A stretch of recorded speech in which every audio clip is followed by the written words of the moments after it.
Here's your WNEM TV5 News Update. Good afternoon, everyone. I'm Colette Boyd. Here's a look at the top stories we're following today. A Flint father is now charged after his 2-year-old son shot himself in the head. Omar Guy faces several charges, including violating Michigan's safe storage law causing death, involuntary manslaughter, and lying to a police officer.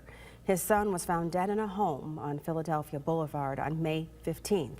Guy's attorney issued a statement saying his client is heartbroken by the tragic death of his son. Mr. Guy eagerly awaits his day in court to explain the circumstances regarding this tragic accident. Until then, he asks the people of Flint to keep Cortez and the Guy family in their prayers. He's due back in court later this month. Well, Zender's of Frankenmuth announces big plans for their future with upcoming multi-million-dollar expansions and guest experiences. The Zender family announced that during the 2025 calendar year. Well, they plan to make a proposed 13,000 square foot banquet facility next to their current clubhouse. There will also be a complete remodel of Zender's Splash Village Hotel and Water Park of their 180 rooms and suites. Zenders will also make major changes to their restaurant's kitchen and will even add more than 2,800 square feet, doubling the size of their existing kitchen. To learn more about the big changes happening at Zenders, head on over to the Hot Link section at WNEM.com. Well, the state reporting bird flu has been detected in 3 more dairy herds. The Department of Agriculture today reported the disease in Clinton, Gratiot, and Ionia counties. Samples were sent to the U.S. Department of Agriculture for additional confirmation testing. The department urges farmers to delay or stop incoming or returning animals from herds and monitoring the animals' health daily. Now here's Matthew with a look at your first alert forecast. Thank you, Colette. As we go into the remainder of this Monday, still tracking some showers and thunderstorms. And actually, as of this lunch hour, we've had some storms developing. Not seeing any signals of severe weather out of these storms moving through, but definitely some heavier downpours and a decent amount of lightning with these too.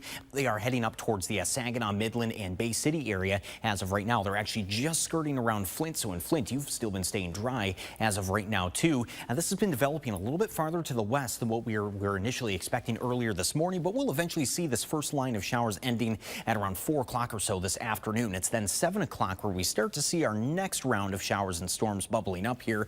This line of storms still moving through as we head, especially between around 7 o'clock and midnight. However, with the way this afternoon has been evolving so far with these storms that we're currently seeing, we have seen this line for later on this evening coming in a bit more broken and a bit weaker than what we were seeing in your first alert forecast earlier this morning. Still think we could have an isolated severe wind gust or two along that line, but overall it is looking just a little bit more tame as it comes in later on. Eventually after about midnight, we're mostly dry, and we stay mostly dry through the remainder of much of your Tuesday. We'll take a look at Tuesday here in just a second. Severe weather outlook for today, still again at more of that marginal level, just an isolated risk. Hail and wind gusts are our strongest threats that we have for today. Even though that tornado threat is there, it is very low, especially very low relative to the hail and the wind gust threat. Now fast forwarding through Tuesday, a lot of Tuesday during the daytime has been trending drier. We still see a cold front that comes in on Tuesday night and early Wednesday morning. That does bring a stronger line of storms, especially through Wisconsin late on Tuesday, but it does look like as that crosses over Lake Michigan,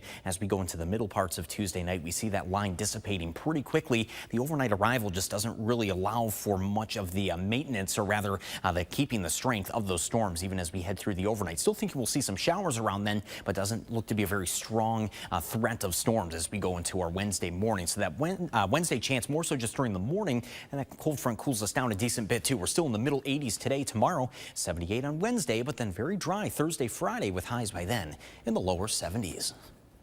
Remember to tune into WNEM TV5 on air and online 24/7 for the latest news, weather, and information.